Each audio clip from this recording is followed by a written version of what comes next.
வணக்க நண்பர்களே! இன்றைக்கி நம்ம பார்க்க போகிற வீடியோவில் பார்த்தீங்கன்னா, ஒரு ரூ. 20 சக்கரம் போட்ட நோட்டு தாங்க. இந்த நோட்டு எப்போ வெளியிட்டாங்க? எந்த வருஷத்தில் வந்திருக்கு? எதனால இந்த நோட்டு இந்த அளவுக்கு பளிச்சுன்னு இருக்குன்னு வாங்க வீடியோக்குள்ளே போய் பார்க்கலாம். இந்த நோட்டு வெளியிட்ட வருஷம் பார்த்தீங்கன்னா, 1972ல் வெளியிட்டிருப்பாங்க. இந்த நோட்டு பார்த்தீங்கன்னா, 1997 வரை பார்த்தீங்கன்னா வெளியிட்டிருப்பாங்க. 72லேருந்து 97 வரை வெளியிட்டிருப்பாங்க. அந்த காலகட்டத்தில் புழக்கத்தில் இருந்த நோட்டு தாங்க இந்த நோட்டு பார்த்தீங்கன்னா, புழக்கத்தில் இருந்த நோட்டு தான். இந்த நோட்டோட கலரே பார்த்தீங்கன்னா, ஒரு வித்தியாசமாக இருக்குது. பார்த்தீங்கன்னா, ஒரு 2, 3 கலரில் ஒரு வித்தியாசமாக இருக்குது. முன்னாடி ஒரு பூ வித்தியாசமாக இருக்குது பாருங்கள். ரூ. 20 ஒரு பூ டிஃப்ரெண்ட்டாக இருக்குது பாருங்கள். பின்னாடி பார்த்தீங்கன்னா, இந்த சைடு யாழி ஒரு வித்தியாசமாக இருக்கும். நோட்டில் கையெழுத்து பார்த்தீங்கன்னா, சி. ரெங்கராஜர் அவர் கையெழுத்து போட்டிருக்காருங்க. நோட்டு கலரே ஒரு வித்தியாசமாக சூப்பராக இருக்கும். சீரியல் நம்பர் பார்க்கலாம் வாங்க. 31B 940201 பின்னாடி பார்க்கலாம் வாங்க.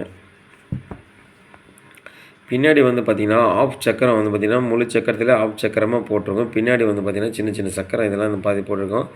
இதில் பார்த்தீங்கன்னா, ஒரு பின்னோட அழுக்கு கூட கிடையாதுங்க. பின்னு பார்த்தீங்கன்னா சூப்பராக இருக்கும். அந்த பின்னோட கட்டமைப்பு பார்த்தீங்கன்னா, அது ஒரு டிசைனாக இருக்கும். பின்னாடி ஒரு அதாவது இந்த பூ பார்த்தீங்கன்னா எல்லாமே ஒரு சூப்பராக இருக்கும். இந்த நோட்டு பார்த்தீங்கன்னா, அந்த காலகட்டத்தில் புழக்கத்தில் இருந்த நோட்டு தான். ஆனால் கட்டாக எடுத்து வச்சுருந்துருக்காருங்க பாருங்கள். இன்னமும் கட்டாக எடுத்து வச்சுருந்து கரை இல்லாமல் கட்டு பார்த்தீங்கன்னா, திருப்பி காமிக்கிறேன் பாருங்கள். கட்டுக்கு பார்த்தீங்கன்னா எங்கேயுமே டேமேஜ் கிடையாது. பின்னோட கரை கிடையாது. சூப்பராக இருக்குது பாருங்கள். அருமையாக இருக்குது. கிட்டத்தட்ட 55 வருஷம் கடந்து வந்தாலும் நோட்டில் பார்த்தீங்கன்னா, ஒரு சின்ன கரை கூட இல்லாமல் சூப்பராக இருக்குது. பார்த்தீங்கன்னா இந்த கண்டிஷன் சூப்பராக இருக்குங்க. வாங்க கவுண்டிங் பார்க்கலாம். வாங்க கவுண்டிங்கில் பார்த்திங்கன்னா, நம்ம நோட்டில் எப்போதுமே நம்ம வச்சுருக்க நோட்டு எல்லாமே ஒரு கலெக்ஷன் சூப்பர் கலெக்ஷனாக தாங்க வச்சுருக்கோம். எல்லாமே பார்த்திங்கன்னா பார்த்துங்க 940 300 நம்பரே ஒரு ஃபேன்சி நம்பராக தாங்க இருக்குது. நோட்டு பார்த்திங்களா உள்ளே அப்படி சும்மா பல சூப்பராக இருக்குங்க நோட்டு. இதெல்லாம் பார்த்திங்கன்னா 1972ல் இந்த கட்டு இருந்ததுன்னா பெரிய விஷயம் எவ்வளோ சாதிச்சிருக்கலாம். ரூ. 20ங்க இதோட நோட்டோட வேல்யூ ஒரு சிங்கிள் நோட்டு பார்த்திங்கன்னா வேல்யூ வெறும் ரூ. 20 1972ல் ரூ. 20 வேல்யூ. ஆனால் இன்றைக்கி பார்த்திங்கன்னா அது எங்கேயோ போயிருங்க. அன்றைக்கி கட்டத்துக்கு கையில் இருந்தாங்கன்னா எவ்வளோ சாதிச்சிருக்கலாம். எவ்வளோ பெரிய விஷயம் தெரியுங்களா அந்த நோட்டு. 70ல் வெறும் 10 பைசா, அதாவது பார்த்திங்கன்னா இந்த பித்தளை காயினும் சரி அலுமினிய காயினத்து 10 பைசா வச்சு டீ குடிச்சிருக்காங்க 1970ல். இது 72ல் வரும்போது ரூ. 20 எவ்வளோ பெரிய விஷயம். அது ரூ. 2000 வேல்யூ. ஒரு கட்டுக்கு பார்த்திங்கன்னா ரூ. 2000 வேல்யூ. இது அப்படியே இருந்திருக்கு. இந்த நோட்டு பார்த்திங்கன்னா அப்படியே இருந்திருக்கு. கொஞ்சம் கூட டேமேஜ் இல்லாமல் அப்படியே இருந்திருக்கு பாருங்கள். நோட்டு பார்த்திங்கன்னா அருமையாக இருந்திருக்குங்க இந்த நோட்டு. இது தாங்க இவ்வளோ நாளாக இதை பாதுகாத்து வச்சுருந்துருக்காங்க பார்த்தீங்களா. நோட்டு இவ்வளோ நாளும் பாதுகாத்தேன். இதுக்கு மேலே யாருக்கிட்ட இந்த நோட்டு போனாலும் இது பார்த்திங்கன்னா இது கட்டாகவே தான் இருந்தால் மட்டும் கடைசி வரை இது கட்டாகவே இருக்கும். கவுண்டிங் பார்த்திங்களா, கவுண்டிங் சூப்பராக இருக்கும். இது பார்த்திங்கன்னா கடைசி வரை அப்போ தான் நம்ம கட்டாகவே இதை போய் சேரும். யாராவது அவசரப்பட்டு ஒரு பின்னோ ஒரு நோட்டை எடுத்துட்டாங்க அப்படின்னா அந்த கட்டோட வேல்யூ போயிடும். கட்டில் பார்த்திங்கன்னா நோட்டு பிரிஞ்சிடும். ஏன்னா ஒரு கட்டில் 100 நம்பர் கவுண்டிங் 201லேருந்து கடைசியில் 300 வருது பார்த்தீங்களா. அந்த 300 நம்ம கையில் இருக்கிற நோட்டு 100 நோட்டு ஒரே ஒன்றா அடித்து அப்படி பின்ன பிரிக்காமல் இருக்குது பார்த்தீங்களா. இன்றைக்கி இருக்க காலகட்டத்தில் பார்த்திங்கன்னா நம்ம ஒரு ரூ. 100 பாக்கெட்டில் வச்சு இன்றைக்கி அன்றாட வாழ்க்கையில் நம்ம குடும்ப செலவுக்கு எடுத்து அதை யூஸ் பண்ணாமல் இருக்க முடியாது. ரூ. 100 முறிக்காமல் இருக்க முடியாதுங்க. மாற்றாமல் இருக்க முடியாது இன்றைக்கி இருக்க சூழ்நிலைக்கு. ஆனால் அந்த காலகட்டத்தில் இந்த கட்டை அப்படியே இருந்திருக்கு பாருங்கள். வேலையோடு இருந்திருக்கு.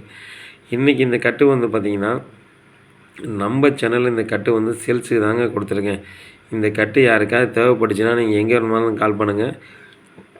கண்டிப்பாக கொரியர் பண்ணி வைக்கலாம். சேனலுக்கு மட்டும் நீங்கள் புதுசாக இருந்தால் இப்போ சப்ஸ்கிரைப் பண்ணுங்கள். அப்போ தான் நம்ம போடுற வீடியோலாம் பார்த்திங்கன்னா அடுத்தடுத்து கண்டிப்பாக உங்கள்கிட்ட சார். நம்மளோட சேனல் பார்த்திங்கன்னா யூடியூப்பில் பாண்டிச்சேரி காயின் கலெக்ஷன் இருக்கும். அதே இன்னொரு சேனல் பார்த்திங்கன்னா கோபி காயின் கலெக்ஷன் இருக்கும். இன்ஸ்டாகிராம்லேயும் நம்ம பார்த்திங்கன்னா தாமு கோபின்னு ஐடியா இருக்குது. ஃபேஸ்புக்கில் பார்த்திங்கன்னா தாமு கோபின்னு இருக்கும். இது எல்லாமே பார்த்திங்கன்னா நம்ம என்ன சொல்கிறோன்னா இந்த ஆன்லைனில் போடுறது எல்லாமே ஏமாத்துகிற வேலைங்க. 786 வேல்யூ இல்லை ஒவ்வொரு நோட்டுக்கும் நான் சொல்லிட்டு தான் இருக்கேன். மக்களை பார்த்திங்கன்னா ஃபோனு வரது வந்துட்டு தான் இருக்குது. அந்த சேனலில் சொன்னாங்க, இந்த சேனலில் சொன்னாங்க. எந்த சேனலில் சொன்னாலும் சரிங்க வேல்யூ கிடையாதுங்க. வேல்யூ எதுக்குமே கிடையாது. அது ஆன்லைனில் சொல்கிறது எல்லாமே முழுக்க மக்களை ஏமாத்துகிற விஷயந்தான். அதை யாரும் நம்பாதீங்க. ஏன்னா இன்றைக்கி மக்களுக்கு பார்த்திங்கன்னா அன்றாட வாழ்க்கையில் பணம் ஒரு முக்கியத்துவமாக போச்சு. அந்த பணத்தை நம்ம பாதுகாக்கிறது சம்பாதிக்கிறது பெரிய விஷயம். அதனால வந்து பார்த்தீங்கன்னா, ஒரு ரூ. 1000 நீங்க இப்போ ஒருத்தர்கிட்ட ஏமாந்து கட்டினா கூட அதுவும் ஒரு வேல்யூ தான். அந்த ரூ. 1000 சம்பாதிக்க ஒரு நாளைக்கு எவ்வளோ வேலை செய்யணும், வேலை செஞ்சா மட்டும் தான், கஷ்டப்பட்டா மட்டும் தான் அந்த ரூ. 1000 சம்பாதிக்க முடியும். அனாவசியமா எந்த ஒரு இதுலயும் ஆசைப்பட்டு எதுவுமே கிடையாது. நம்ம சேனல்ல வந்து பார்த்தீங்கன்னா, எந்த வீடியோவா இருந்தாலும் சரி நம்ம எடுத்து சொல்லிட்டு தான் இருக்கோம். மக்களுக்கு வந்து விழிப்புணர்வு நம்ம கொடுத்துட்டு தான் இருக்கோம் சரிங்களா. நம்ம வியாபாரம் பண்ணுறத விட மக்களுக்கு விழிப்புணர்வு தான் கொடுத்துட்ருக்கோம். தேவைப்பட்டா சொல்லுங்க. இது எங்கே இருந்தாலும் சரி யாருக்கா இருந்தாலும் கண்டிப்பா ஜிபே பண்ணினா கொரியர் பண்ணிடலாம்.